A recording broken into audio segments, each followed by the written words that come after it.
Friends, welcome back to Kongu Adukkalai. இன்னைக்கு நம்ம பார்க்க போகிறது ரவா கிச்சடி ரெசிபிங்க. அதுக்கு என்னென்ன தேவையான பொருட்கள்னு பார்க்கலாம் வாங்க.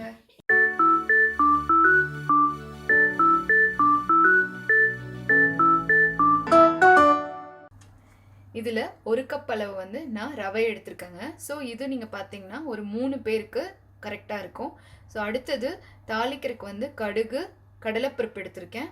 அப்புறமா நம்ம வந்து இங்கே ஒரே ஒரு பெரிய வெங்காயத்தை நான் வந்து ஸ்லைஸாக கட் பண்ணி வச்சுருக்கேன். அப்புறம் ஒரு 2 பச்சை மிளகா, இஞ்சி பொடியாக நறுக்கி வச்சுருக்கேன். அது வந்து ஒரு சின்ன துண்டு எடுத்துக்கோங்க. அப்புறம் ஒரு தக்காளி வந்து நான் இங்கே வந்து பொடியாக நறுக்கி வச்சுருக்கேன். இங்கே ஒரு தக்காளி போதுங்க, ஏன்னா கடைசியாக நம்ம லெமன் புளிவோம், அதனால் ஒரு தக்காளி போதும். அடுத்தது ஒரு கேரட், ஒரு சின்ன கேரட் எடுத்துக்கோங்க போதும், இல்லாட்டி இனிப்பு வந்துடும் இதில்.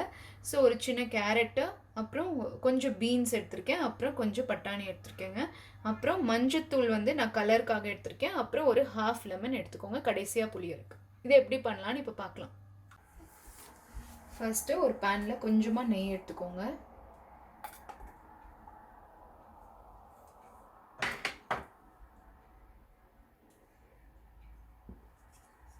இப்போது இதில் நம்ம எடுத்துக்கிட்ட ரவையை போட்டு கொஞ்ச நேரம் கிளறிக்கணும்.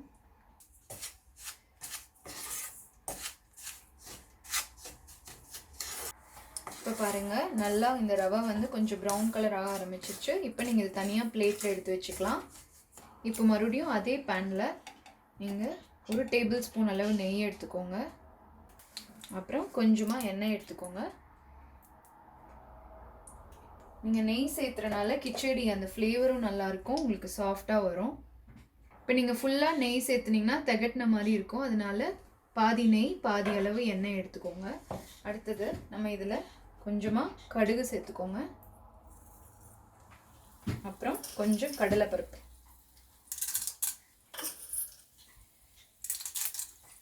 இப்போ பாருங்கள், கடுகு நல்லா பொரிஞ்சு வந்துருச்சு. ஸோ இந்த ஸ்டேஜில் ஃபஸ்ட்டு வெங்காயத்தை சேர்த்துக்கோங்க.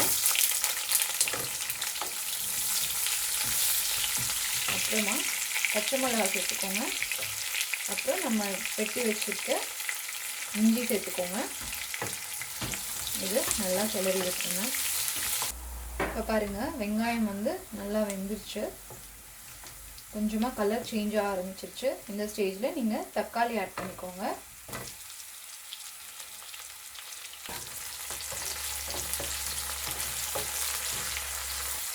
இப்போ கொஞ்சமாக உப்பு சேர்த்துக்கோங்க, ஸோ தக்காளி சீக்கிரம் வெந்துடும்.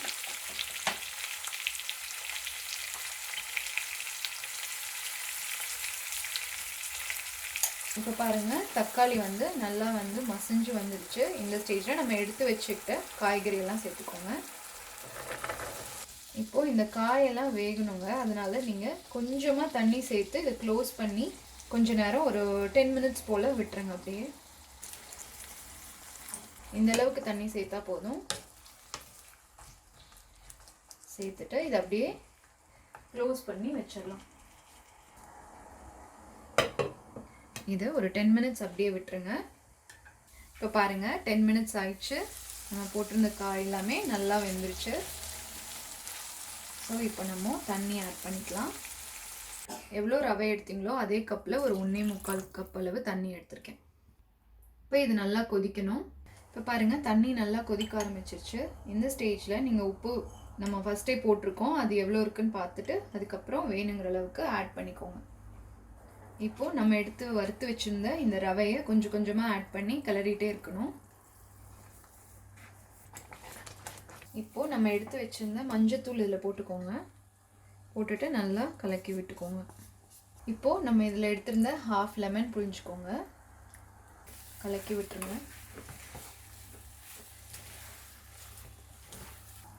இப்போ கடைசியாக இது இறக்குறப்போ கொஞ்சமாக நெய் சேர்த்துக்கோங்க. ஸோ இப்போ கடைசியாக நீங்கள் இதை ஆஃப் பண்ணி வச்சுட்டு இறக்குறப்போ கொத்தமல்லி வந்து நறுக்கி மேலே ஆட் பண்ணிக்கோங்க. எனக்கு இங்கே கிடைக்கல, அதனால நான் இன்றைக்கி அதை யூஸ் பண்ணல. ஸோ நீங்கள் கடைசியாக இறக்குறப்போ அதை யூஸ் பண்ணிக்கலாம். பாருங்கள், நம்மளோட ரவா கிச்சடி சூப்பராக தயாராகிடுச்சு. இதை நீங்கள் தேங்காய் சட்னி கூட ட்ரை பண்ணுங்கள், ரொம்ப நல்லாயிருக்கும்.